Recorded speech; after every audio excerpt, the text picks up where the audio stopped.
पश्चिम बंगाल में जो ऐतिहासिक जीत हुई है, ये जीत सिर्फ राजनीतिक दल की नहीं है बल्कि एक नारी सशक्तिकरण की भी जीत है। इसलिए आज हम ये जश्न मना रहे हैं राष्ट्रीय सनातन सेना भारत की तरफ से। आपने एक नारा दिया था, जो लोग गौ के ऊपर टिप्पणी कहा था, आपने कहा गौ नहीं तो दूध नहीं, उस पे आपने कहा था कि हम जवाब हाँ, पश्चिम बंगाल के सांसद सायोनी घोष ने कहा था कि चाय से शुरू हुई थी सरकार और गाय पे अटक गए, जिसका जवाब हमने उत्तर प्रदेश से उनको दिया था कि अगर गाय नहीं होती तो सभी के कप में चाय नहीं होती। तो आज उस गाय की चाय का जवाब मुझे लगता है कि पश्चिम बंगाल के सांसद सायोनी घोष को मिल चुका है। तो अब गाय भी रहेगी और सबके कप में चाय भी रहेगी। इसी जीत का जश्न आज हम यहाँ पे मना रहे हैं। क्या कहना चाहेंगे लोगों को, जिस तरह से भारी मात्रा में जीत मिली है?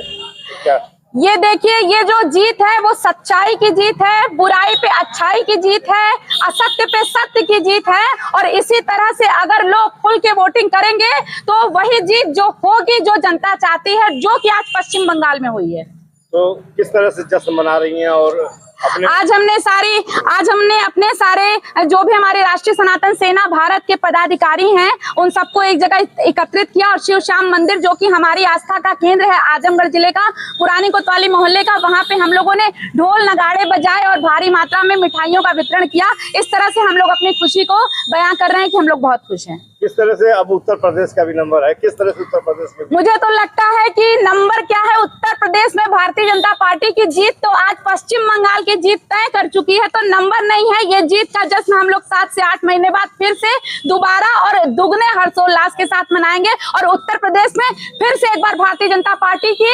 सरकार बनेगी।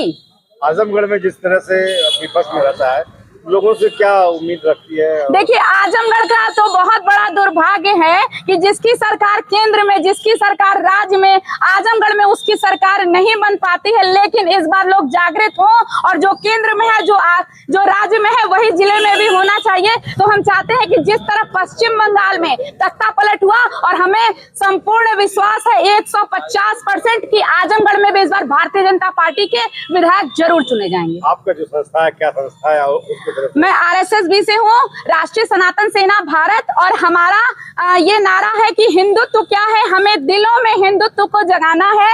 और हमें गौ माता, जो कि न ही एक आस्था का केंद्र है बल्कि उत्तर प्रदेश और पूरे भारत, पूरे विश्व में एक बहुत बड़ा रोजगार का केंद्र है, जिनसे दूध और बहुत सारी चीजों से बहुत बड़ा रोजगार होता है, बहुत सारी मेडिसिन बनती है। तो उनकी सुरक्षा करें कि जीवन जिससे अच्छे से आदमी यापन कर सके और गौ माता का जो है सम्मान करें, उनके दूध का सम्मान करें। इसलिए हम लोग गौ रक्षा आवाहन और हिंदुत्व को जागृत करने के लिए संस्था हमने खोली है।